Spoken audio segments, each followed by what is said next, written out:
Many manufacturers, the gasket can work perfectly in a 72-degree room where they actually put the gasket on the refrigeration door.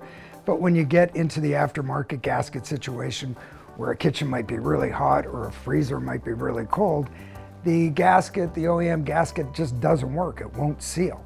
And we've had that situation happen a few times. And rather than put in a gasket that doesn't operate properly, we actually design a gasket to work in that aftermarket gasket situation perfectly. We warranty them.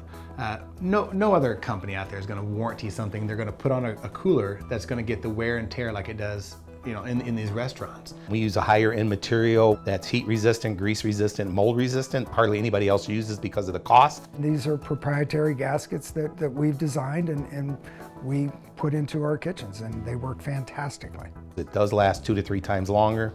It's the best performing gasket on the planet. It just shows you how much we believe in our product and how we know it's going to last 2 to 3 times longer than what the competition's does. And that's one less thing that GMs and kitchen managers have to worry about is their gaskets when we're in there taking care of the gaskets.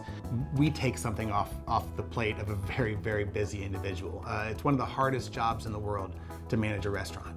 It's a very high stress job, and we take that away a little bit at a time.